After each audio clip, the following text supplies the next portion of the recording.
For any of you that struggle with being able to hit drop shots, I'm going to show you a progression that's going to help you develop the so important feel for the drop shot. And I'm also going to show you what the technique should be when executing forehand and backhand drop shots. I often say that you shouldn't attempt drop shots if you don't possess the feel or the fundamentals of the drop shot. So the best exercise to develop feel for the drop shot is the following one. You're going to throw yourself a ball and you're going to try to catch the ball on your strings without the ball bouncing off your strings. You are learning the so important absorption of the ball. The way you're going to do this is the ball is going to come down and the racket's going to slightly go down with the ball. You can also do this with a partner where you're hitting the balls back and forth to each other and trying to catch the ball without the ball bouncing off the strings. And here you can see Sarah and I practicing this exercise, and she had a little bit of a hard time with this drill at first. It's not as easy as it looks. It does require a player to hold the racket very loosely. And also, what should happen is that the ball doesn't bounce off the string, and that requires a player to go with the racket in the direction in which the ball is traveling from. So it took her a few tries to get the hang of it. Here I had to show her how to do it by demonstrating the movement of the racket, and then finally she was able to do it on the last try. Now you might be wondering, how does this relate to the drop shot? Well, it's going to relate to the next progression, which is going to be a volley drop shot. And here, absorption of the ball is crucial. Okay, here we go, Sarah. Absorb. Do it again. Don't play with the wrist. I can see sometimes you're bending your wrist like this. It's unnecessary, okay? You don't need to bend your wrist. You simply need to absorb the ball with an open racket face and stay steady, okay? You keep yourself contained within the shot. Don't have your left arm go out the other way. Contain yourself here and just work on absorbing. That's too much continuation. It's too much through the ball. Absorb the ball more. Even more. More. You don't need to imagine trying to come underneath the ball and cut under it like this. You don't need that. All you need is an open racket face at the moment of contact and the ball impacting your string. That in itself will make the ball have backspin and come bounce on my side and come back over to the other side. You don't need to go like this. Now keep your wrist in the same position with a loose hold, and let's see what happens. Yes! Yes! Those are perfect.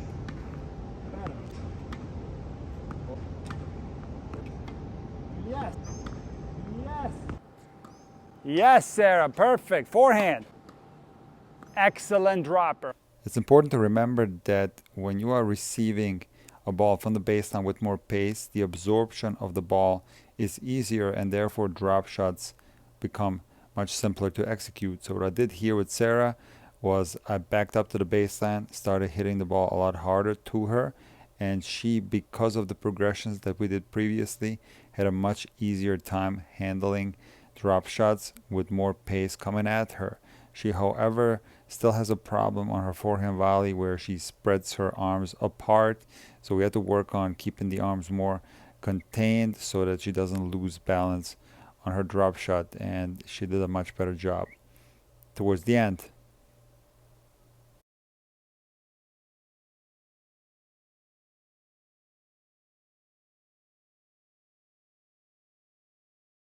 So once you have successfully hit drop shots from the net with an open racket face by absorbing the ball, you're going to slide back to the baseline, and from here you obviously are not going to be able to just absorb the ball and have the ball have backspin once it bounces off your string. You have too much room to cover, in other words, so you need a little bit of a swing. And what is the swing supposed to look like? It's a high to low swing. The racket starts high, it goes down, and it continues to go down. If the ball happens to be below your knee level, this is not when you should attempt drop shots, but if you do, you need to scoop the ball up, which is suboptimal. So we're going to try to hit drop shots that are a little bit higher, ideally at the waist height or the chest height. This is the perfect zone for a drop shot. If it gets below the waist, it gets tricky, and if it gets above the chest, it gets tricky as well. Now again, you're going to need a loose hold of the racket, and this is where the first two progressions come in very handy, because you're going to try to absorb the ball as much as possible. The path of the racket is going to be diagonal, it's not going to be straight down, but when you make contact, you need to have a soft hold of the racket and not allow the racket to go through the ball.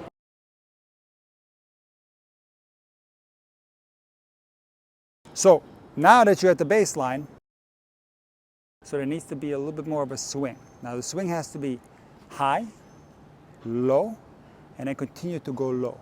Now if the ball happens to be low, you don't want to be doing drop shots anyway. You want to do drop shots when the ball is at least at your waist or higher. But when the ball is lower, you would need to scoop the ball back up like this to make it go over, but we don't have to worry about that because I'm going to give you the perfect feeds. And you simply continue from a high point into a lower contact and then continue going down with the racket. While you're doing that, the racket face needs to be open, and most importantly, the first two progressions will help you absorb the ball better. So you're not holding the racket too stiff and rifling through the drop shot, because that's going to be very inconsistent and it's going to probably shoot the ball too far. So a soft hold, an absorption of the ball, and a continuation downwards. See, we have to imagine it's almost like a diagonal line going down this way. It's not straight down like this, Right. That won't work. It's a diagonal line in this direction. That's your continuation. So you start here, contact, and a diagonal line downwards like that. What about my body weight? Same. Look, you want to keep your body as still as possible. The more wild your body is, the more unstable the contact will be. So keep your body stable. Remember that when you're using drop shots, you're going to be in a perfect position. You're going to be in control of the rally. Your opponent is going to be in distress.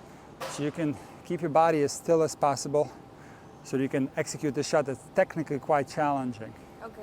So that's, of course, a lot of recreational players will attempt drop shots when they are in distress, in defensive situations where their body is flailing all over the place, and it's almost impossible to make good drop shots that way. Okay. So you have to keep your body in control, okay? And don't worry about the body helping the arm too much. You do need to, of course, be in a more athletic position. You don't want to be too loose, but you don't have to rotate or anything like that. Just execute this drop shot very similar to how you were doing it at the net. The only difference is that the swing is going to be a little bit longer. Like Carlitos. Exactly right. Sarah, these are looking so much better. Good. Start a little bit higher with the racket. You'll get more underspin. Good. A little bit softer feel. Come on, softer hold. Yes!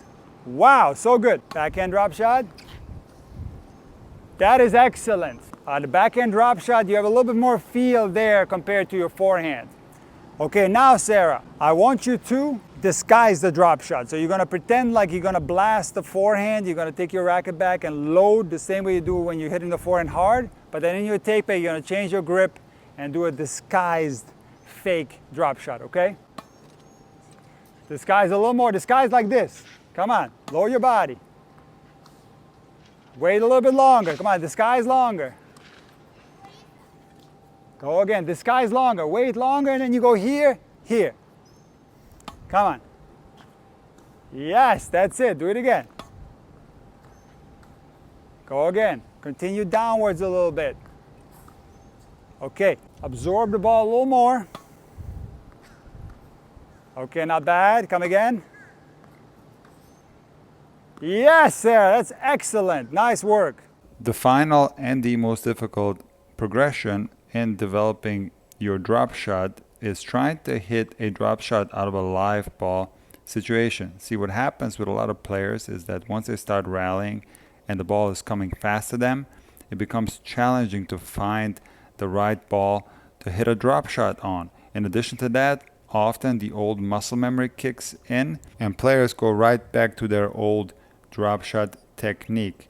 So if that's the case with you, you have to go back to the progressions and repeat them as often as possible. Once you have the ability to pull out a drop shot in a live ball situation like Sarah was able to do in this lesson, now you're going to repeat these progressions over and over again, and eventually you are going to be able to utilize drop shots in a match situation.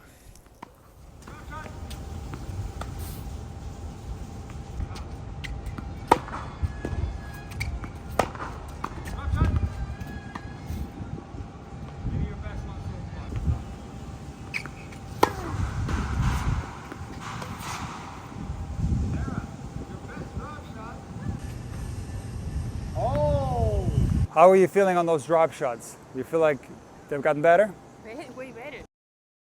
Remember that when you build your repertoire as a player, this is going to help you. Tennis is not all about serves forehands and backhands. You need to learn how to volley. You need to learn how to slice. And of course, you need to learn how to drop shot as well. When you do possess good feel, when you do possess good fundamentals on the drop shot, even then, be careful with overusing the drop shot because you're going to lose the surprise factor. You only should pull out this shot every now and then. Oh my goodness. Wow, Sarah, this is so hard. Yeah, I knew it was coming. My reflexes are getting slower and slower. I knew it was going to happen. It's so hard. I can barely put my racket on the ball. I'm not ready. I got to get ready over here.